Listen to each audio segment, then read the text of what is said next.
Assalamualaikum warahmatullahi wabarakatuh. Yang dihormati Dr. Ghazali bin Ismail selaku pensyarah bagi subjek PMMB 3073.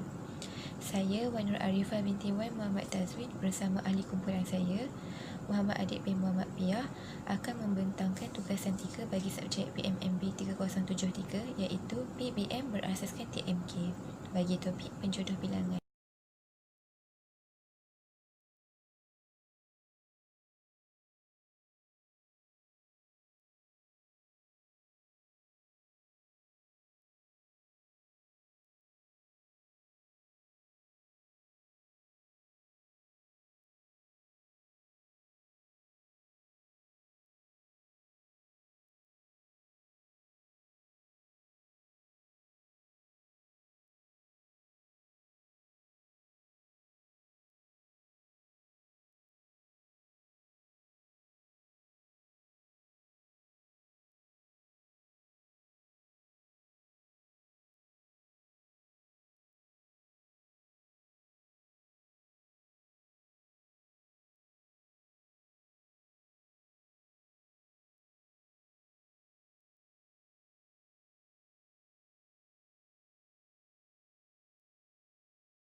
kita akan mulakan pembentangan ini dengan pelaksanaan permainan ini.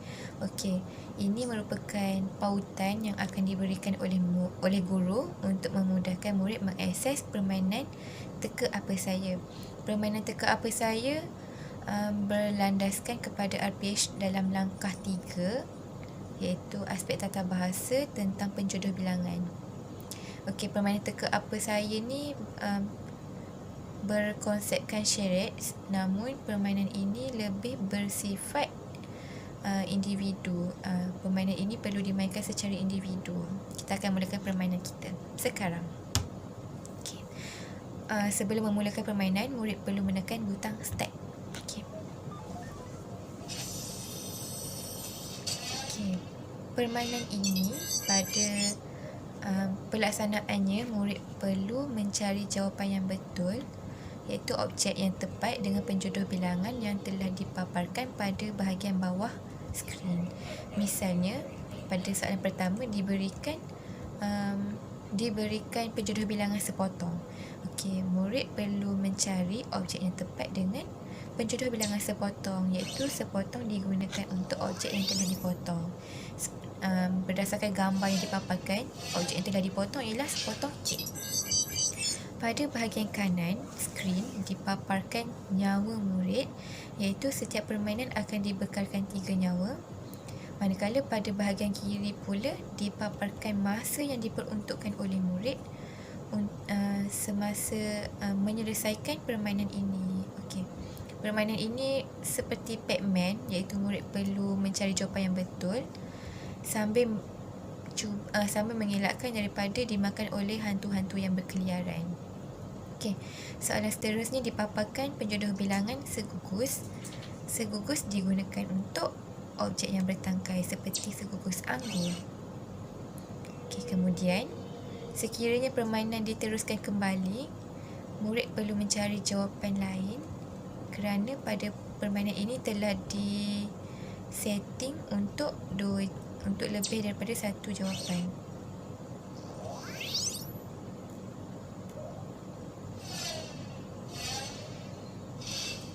Okey, permainan diteruskan dengan penjodoh bilangan sekawan. Murid perlu mencari objek yang tepat dengan penjodoh bilangan sekawan, iaitu sekawan digunakan untuk kumpulan haiwan.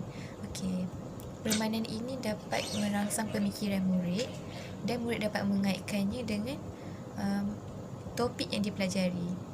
Misalnya, berdasarkan penjodoh bilangan, murid perlu mencari maksud, dan berdasarkan maksud, murid perlu mencari jawapan yang tepat. Okey, permainan ini memaparkan visual, iaitu gambar-gambar, untuk memudahkan murid mengaitkannya dengan penjodoh bilangan yang telah disediakan. Okey.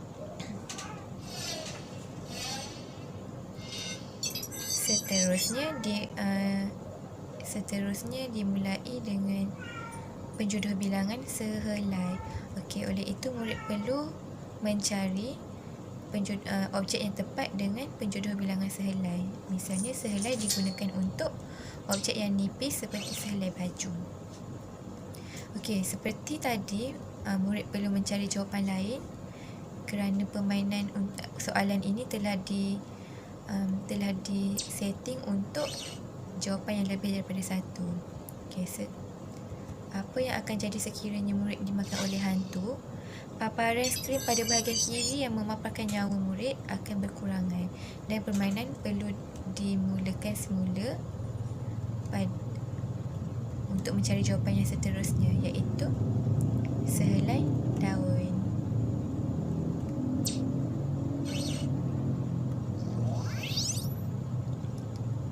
Okey. Seterusnya, setelah murid berjaya menyelesaikan soalan tadi, murid akan beralih kepada soalan seterusnya yang memaparkan penjodoh bilangan sebatang. Okey, berdasarkan objek yang dipaparkan, murid perlu mencari jawapan yang betul dengan penjodoh bilangan sebatang, iaitu sebatang digunakan untuk objek yang panjang.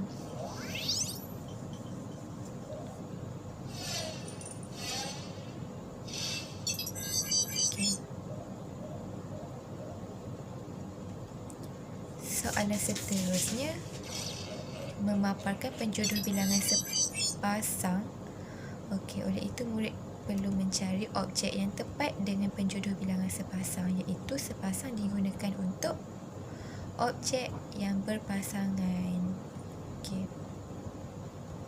Murid perlu lebih berhati-hati kerana paparan skrin pada bahagian kanan telah menunjukkan nyawa hanya tinggal satu. Okey.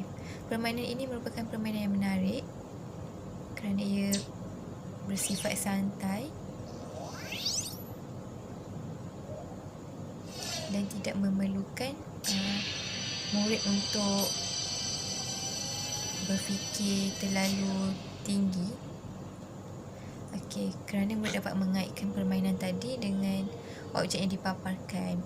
Pada akhir permainan akan dinyatakan satu paparan yang menunjukkan markah dan masa yang diperuntukkan oleh murid untuk menyelesaikan permainan ini. Okey. Murid dapat memeriksa jawapan pada pilihan show answer. Okey, pada pilihan show answer akan dipaparkan jawapan yang betul bagi penjodoh bilangan yang telah dinyatakan pada bahagian bawah tadi. Oleh itu, murid dapat memeriksa kesalahan yang telah dilakukan semasa permainan dijalankan oleh mereka.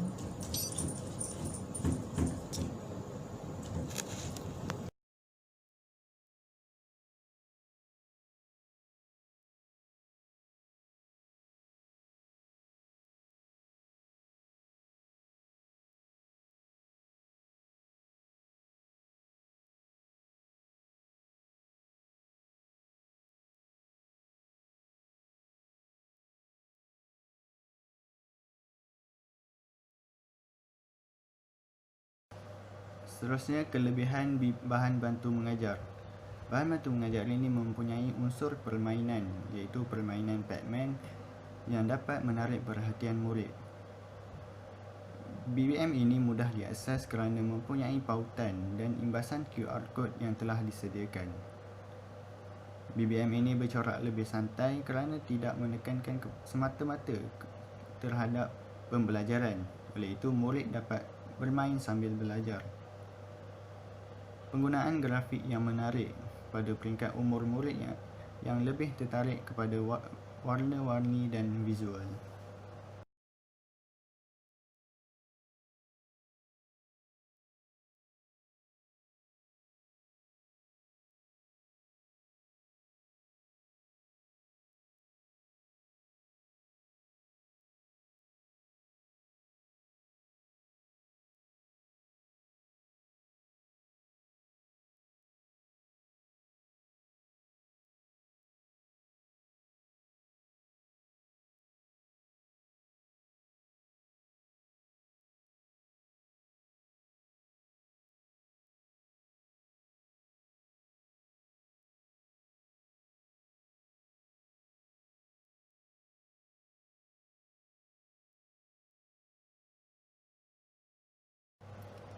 Sekian itu sahaja pembentangan tentang bahan bantu mengajar bagi penjodoh bilangan. Sekian, terima kasih.